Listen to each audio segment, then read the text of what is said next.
북한과 러시아의 밀착에 세계가 주목하고 있습니다. 중국은 이건 어떻게 볼지, 우리는 또 어떻게 대응하는 게 좋은지 전문가와 함께 짚어보겠습니다. 통일연구원의 조한범 선임연구위원이 전화로 연결되어 있습니다. 나와 계시죠? 네, 안녕하세요. 네, 일단 김정은 위원장의 며칠 동안의 일정 중에 가장 눈에 띄었던 게 어떤 거였습니까? 지금 9월 10일 날 오후에 평양 출발해서 9월 17일 날 이제 블라디보스톡을 출발했으니까 아마 이제 하루 이틀 지나면 평양에 도착할 것 같아요. 예. 그러니까 한 열흘이고 러시아에 있는 시간만은 5박 6일이지만 실제로 그 방문한 도시는 3개밖에 안 돼요. 예. 그 바스토치니 우주발사장, 그 다음에 꼼소몰스크 나무레, 그 다음 블라디보스톡 이 3곳인데 우주발사장은 뭐 우리가 알다시피 로켓을 상징하는 데고 꼼소몰스크 나무레는 이제 러시아 첨단 전투기 조립 공장이었고요. 예. 블라디보스톡에서도 공군기지와 태평양 함대를 방문했거든요. 이거 외에 이제 뭐 발레보고 극동 연방종합대학, 뭐 수족관, 뭐 이 사료공장 같지만 이건 뭐 그냥 일종의 그 덤이었던 것 같고요. 그러니까 철저하게 군사 네. 분야에 그 치중된 그 방로였다 이렇게 볼 수 있죠. 예. 그 사실 이 두 정상의 만남이 있기 전에 전문가들이 인터뷰해 보면 이전에는 정상의 어떤 그 공동 발표나 이런 게 없었기 때문에 이번에는 혹시 있을 수도 있겠다라고 전망하시는 분들이 많았거든요. 근데 이번에도 어떤 공동 발표나 선언 같은 게 없었어요. 이건 어떤 미국으로부터 어떤 불확실성을 좀 주기 위한 그런 걸로 봐야 될까요? 일단은 뭐 아무런 서명도 없었다 그러지만은 그러기에는 그 양측 진용이 상당히 특히 이제 북한 측 군부 진영이 상당히 화려했거든요. 예. 그러니까 2명의 원소가 다 갔죠. 박정천, 리병철. 예. 그다음에 국방상도 갔고 해군 공군 사령관도 갔고 그다음에 군수공업부장도 갔거든요.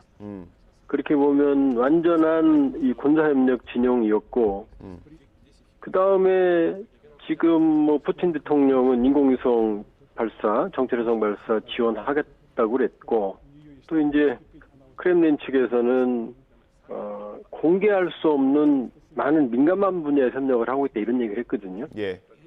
거기다 라브로프 외무부 장관은 어떻게 말했냐면은 제재는 안보리가 한 거다. 안보리에 항의해라.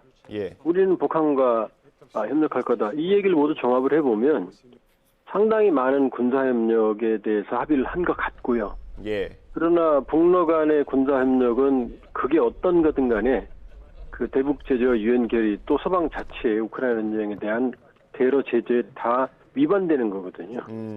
그러니까 서명을 안 했다고 하는 게 더 이상한 거고 그 말은 상당히 많은 분야에서 심도 있는 논의와 합의가 도출되었을 개연성이 있지만 공개할 수는 없었다. 이런 정황이 뚜렷해 보이네요. 네.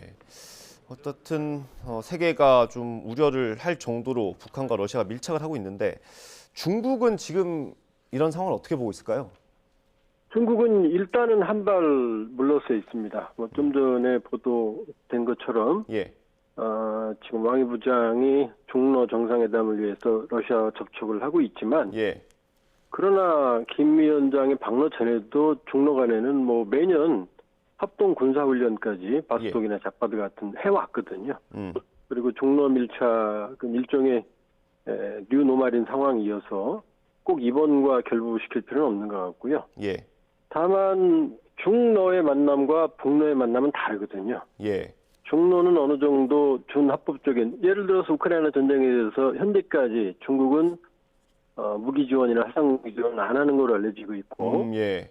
어느 정도 정서적인 동조는 하지만 행동으로서는 중립을 지키고 있거든요.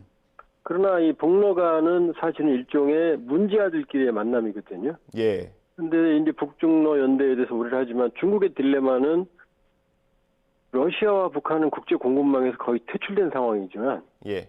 중국은 국제 공급망의 핵심이거든요.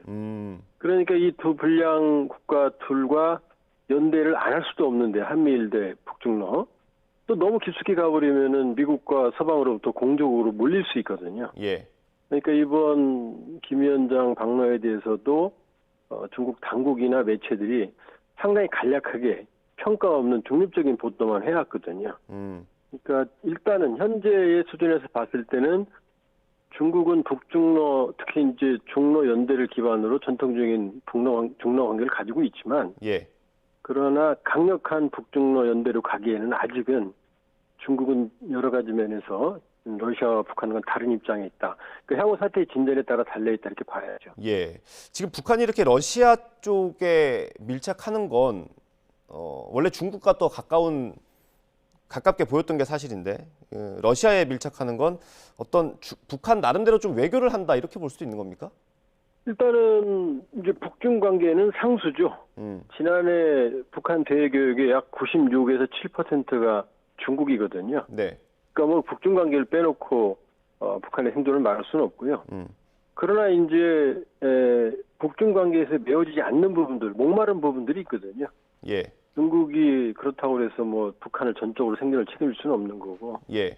지금 러시아는 우크라이나 전쟁에서 북한산 탄약이 아주 절실하고 북한은 받을 게 많아요. 예. 러시아는 비료 수출국, 석유 수출국, 식량 수출국인데 이 세 가지가 북한이 가장 절실한 거거든요.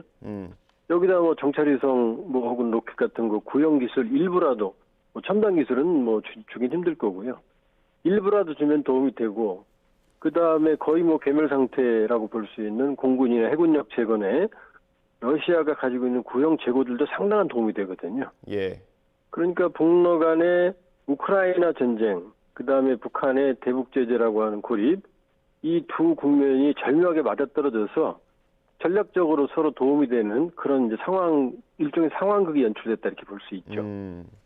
그 오늘 중국의 왕이 외교부장이 모스크바를 방문한다고 합니다. 이거는 앞에 있었던 김정은 위원장의 방문과 연결이 돼 있는 일정으로 볼 수 있습니까?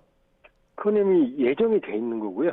그러니까 미국 바이든 정부, 트럼프 정부 때부터 시작된 중국 고립 작전, 예. 이게 이제 바이든 정부에 와서 계승이 됐고 우크라이나 전쟁으로 중국과 러시아에 대한 미국 중심의 서방 대립 구도가 형성이 되어 왔거든요. 예.